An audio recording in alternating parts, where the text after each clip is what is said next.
Talk of the Town. नमस्कार आदरणीय दर्शकवृन्द, कार्यक्रम टक अफ द टाउनमा यहाँहरूलाई हार्दिक स्वागत छ। सहरका कुरामा आज हामी कुराकानी गर्नेछौँ। तपाईँ हाम्रो सहरलाई सुन्दर, आकर्षित र भव्य बनाउने जिम्मेवारी लिएर बस्नुभएका दुई निकायका प्रमुख व्यक्तिहरूसँग कुराकानी गर्नेछौँ र यसका लागि आज हामीसँग हुनुहुन्छ इन्जिनियर डाक्टरहरू। दुईजना इन्जिनियर डाक्टरसँग कुराकानी गर्नेछौँ हाम्रो सहरको अहिलेको अवस्थाबारे, कहाँनेरि हामी चुकिरहेका छौँ, कहाँनेरि हामीले राम्रा काम गरिरहेका छौँ। यो सन्दर्भमा उहाँहरूले आजको यो कार्यक्रममा प्रश्न पार्नुहुनेछ। यसका लागि आज हामीसँग हुनुहुन्छ उत्तर कुमार रेग्मी डाक्टर साहब हुनुहुन्छ। उहाँ प्रमुख शहरी विकास महाशाखा काठमाडौँ महानगरपालिका अन्तर्गत। यहाँलाई कार्यक्रममा स्वागत छ। हस्, धन्यवाद। त्यसै गरी हुनुहुन्छ डाक्टर भैकाजी तिवारी।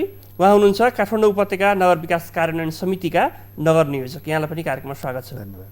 तपाईँ सन्तुष्ट हुनुहुन्छ काठमाडौँ महानगरपालिकाभित्रको विकासको यो तौर तरिका हेर्दा? म एज अ प्राविधिक छोडेर काठमाडौँवासी मात्र हुनु भएर पनि मैले बोल्ने हो भने काठमाडौँवासीले आफ्नो नगरको यस्तो किसिमको सपना देखेको होइन। अवश्य योभन्दा सुधार उन्मुख अथवा व्यवस्थित सहरको कल्पना गरेको हो। तपाईँहरूलाई चित्त नबुझेरै सहरका चाहिँ सार्वजनिक ठाउँहरू अतिक्रमण गरेको अवस्था देखेरै होला होइन? पछिल्ला दिनमा तपाईँहरू डोजरै लिएर दौडिरहनु भएको छ। अझै पनि ढिलो भएको छैन, यसलाई सुधार्न सकिन्छ, यसलाई राम्रो बनाउन सकिन्छ भनेर अहिले हामीले चाहिँ कार्य सुरु गरेका छौँ। हामीसँग यसै विषयसँग सम्बन्धित एउटा रिपोर्ट हामीले तयार पारेका छौँ। यो रिपोर्ट दर्शकवृन्दहरूलाई हामी देखाउन चाहन्छौँ। त्यसपछि हामी फेरि यो कार्यक्रमलाई निरन्तर जोड्नेछौँ। Talk of the Town.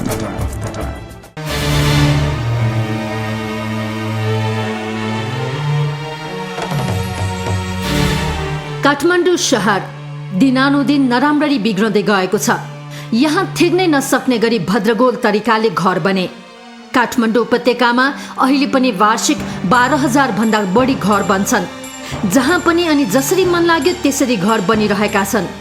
कोही घर 1 तल्ला, कोही 2 अनि कोही 3, कोही 6 तल्ला त कोही 7 तल्ला मन लागि। कसैको घर जाने बाटो 3 फिटका, कसैका 6 अनि कसैका 8 देखि 10 फिटका। सडक पेटी बाटो सबैको हो, त्यसैले जसले जे गरे पनि छुट। आवश्यक क्षेत्रमा व्यवसाय, व्यावसायिक क्षेत्र कुन भनेर छुट्याउने गाह्रो। काठमाडौँमा अहिले मन परी छ। रिङ रोडभित्र त कुरै छोडो, रिङ रोड बाहिर पनि अस्तव्यस्त अनि भद्रगोल तरिकाले घरहरू बनिरहेका छन्। ठुलो बाटो त कतै छैन, बाटो पनि भत्केका बिग्रेका साँगुरा गल्लीहरू।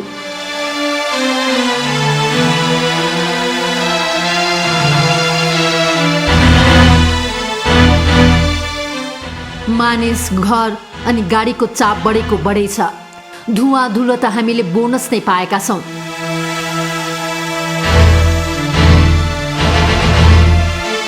अहिले काठमाडौँ निसासिलो भइसक्यो। 10 वर्षपछि के होला काठमाडौँको अवस्था? मूल बाटो नै च्यापेर कति घर बनेका छन्, कति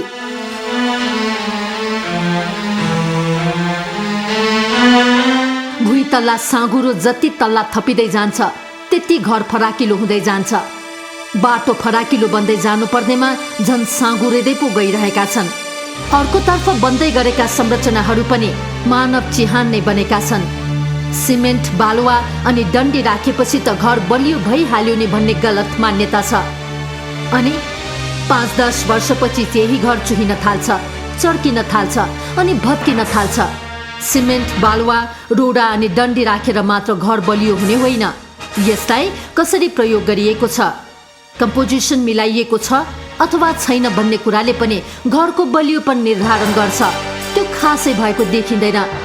इन्जिनियर लगाएर घर बनाउने त औँलामा गर्न सकिन्छ होला। काठमाडौँ लगायतका अन्य सहरहरू अहिले नराम्रो कुरूप, कमजोर बन्दै गइरहेका छन्।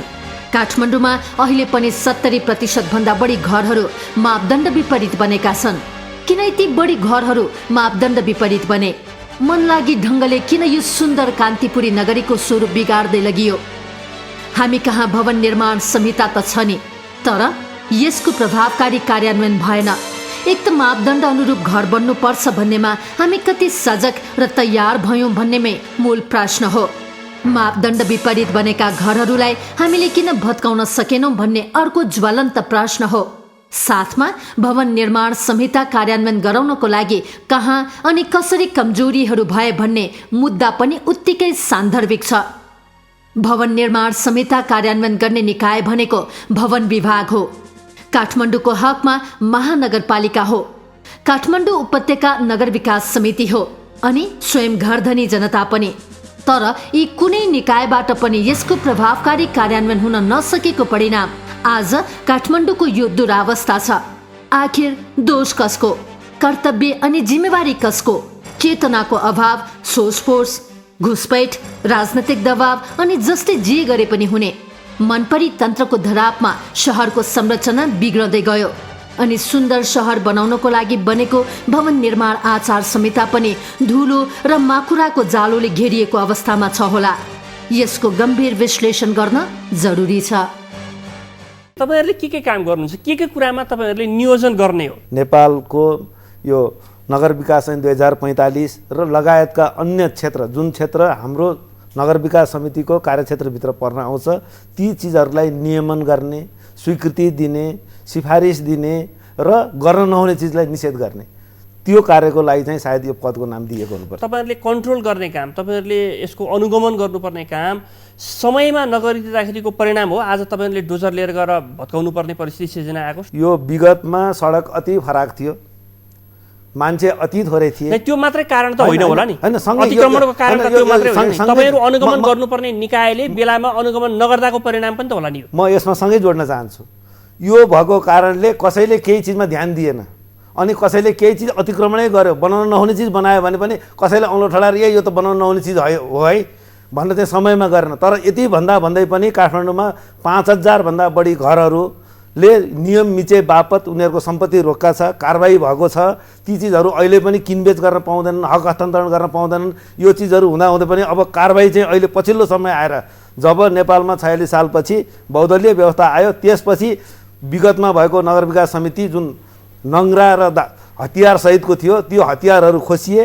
दारा र नङ्ग्रा नभएको नगर विकास समिति, जुन चाहिँ अञ्चलाधीशको मातहतमा भएको नगर विकास समिति, एउटा सदस्य सचिव, एउटा सहसचिवको कमान्डमा त्यो नगर विकास समिति आइसकेपछि प्रहरी छैन, केही छैन अनि सबै टुलु हेरेर बस्ने। त्यो बेलादेखिको अवस्थामा सबै टुलु हेरेर बस्ने, कसैको भत्काउन नजाने, तोड्न नजाने अनि जसले जति बनायो बनाउँदै जाने। र अनि स्थानीय निकायले पनि नक्सा पास गर्ने निकाय, स्थानीय निकाय, त्यो पास भएको नक्सा स्थानीय निकायले 4% 5% कति हो उहाँहरूले लिनुहुन्छ, त्यो लिएको आफैमा थन्क्याउनुहुन्छ। हामीले माग्दाखेरि प्रतिलिपि पनि बडो मुस्किलले पाउँछौँ र कसलाई कसरी कारबाही गर्ने, को मान्छे कुन व्यक्तिको घर हो, कुन व्यक्तिले घर बनाउँदैछ भन्ने कुरा पनि नगर विकास समितिलाई एउटा अनुसन्धानकै दायरामा गएर अनुसन्धान गरेर पत्ता लगाउनु पर्ने। यस्तो अवस्था सिर्जना भएको अवस्थामा कारबाही गर्न कठिन भयो। कति प्रतिशत घर काठमाडौँका मापदण्ड विपरीत छ? झन्डै 1,50,000 घर छ भनेर अहिले हामीले अनुमान गरिरहेको छौँ। 80% घरहरू मापदण्ड विपरीत बनाइएका छन् भन्ने तथ्याङ्क छ, सही हो? हुनसक्छ। मापदण्ड मिचेका भनेको कुनै एउटा निश्चित नक्सा पासको लागि अनुमति लिएर गइएको हुन्छ र उसले यति स्क्वायर बिल्टअप एरिया, यति स्क्वायर फिटसम्मको घर बनाउन पाउने भने एउटा प्रावधान छ, मापदण्डमा प्रावधान छ। अनि उसले बनाउँदा उसलाई अब उसलाई के आवश्यकता भयो भने एउटा पूजा कोठा थपेको केसहरू पनि होला, एउटा कौशी थपेको केसदेखि लिएर 7 तल्ला समेत बढी बनाएको रेकर्ड चाहिँ हामीसँग पनि छ। यो सबै गरिरहँदाखेरि तपाईँहरू के गर्नुहुन्छ? टुलु हेरेर बस्नुहुन्छ? होइन, हामी टुलु हेरेर बसे भएको है। मैले यो तथ्याङ्क सम्बन्धमा तपाईँलाई त भन्ने नै थिएन। टुलु नहेरेर बसेको हुनाले यी तथ्याङ्कलाई अब कारबाही कसरी गर्ने, काठमाडौँको अवस्थामा चाहिँ काठमाडौँ महानगरपालिका एक्लैले पनि अनुगमन गरेर प्रभावित नहुन सक्छ, प्रभावशाली नहुन सक्छ। केही नगरपालिकाहरूमा चाहिँ अनुगमनको कस्तो क्राइटेरिया राखेको छ भने नगरपालिकाले सिभिल सोसाइटीका मान्छे, कन्सल्ट्यान्टहरू, यहाँसँगै ज्यामीको युनियनका मान्छेलाई समेत राखेर अनुगमन गरिरहेको अवस्था छ। तथ्याङ्क मात्रै सङ्कलन गर्ने यदि हो भने यो त कुनै रिसर्च इन्स्टिट्युटलाई दिए भइगयो नि, तपाईँहरू काम किन चाहियो? होइन, मैले महानगरपालिका जस्तो स्वायत्त निकाय जसले नचाहिँदो काम कसैले गर्छ भने आफूसँग भएको ऐन अधिकार प्रयोग गर्नु पर्यो नि डाक्टर साहब। काठमाडौँ उपत्यका नगर विकास समितिसँग सहकार्य पनि सुरु गरेको, भत्काउन सुरु गरेको थियो। भत्काउनै पर्ने संख्या कतिमा होला? मापदण्ड विपरीतको घर बनाउने हिसाबले कानुन रूपमा त सबै भत्काउनै पर्ने हो। कसैको एउटा कोठा भत्किन सक्ला, कसैको एउटा कौशी भत्किन सक्ला र कसैको 7 तल्लै नै पनि भत्किन सक्ला। मैले भनिहालेँ नि। त्यो कसले भत्काउने? भत्काउन चाहिँ के छ भने नगरपालिकाले भत्काउन सक्ने निर्णय गर्न सक्छ। सडक पेटीमा बसेर 10 रुपियाँ 20 रुपियाँ 200 रुपियाँ दाम बिक्री गर्ने मान्छेलाई तपाईँहरूको महानगरपालिका अन्तर्गतको चाहिँ नि पुलिस आएर लखेटेर दौडाएको हामी हेरिरहन्छौँ। तर सडकैसँग जोडेर तपाईँ चाहिँ नि सडकमा एउटा पाइलो टेक्छ अनि अर्को पाइलो चाहिँ उसको ढोकामा टेक्छ। त्यस्ता घरहरू पनि त जीवित छन् नि। केही कुरा त्यो मापदण्डले पनि त्यस्ता घर बनाउनलाई छुट दिएको देखिन्छ। टिटिकोरी एरिया जहाँ पहिलेदेखि नै एउटा एक्जिस्टिङ स्ट्रक्चरहरू थियो त्यसलाई चाहिँ एज इट इज रूपमा नै बनाउन सक्ने भन्ने पनि एउटा दिया छ।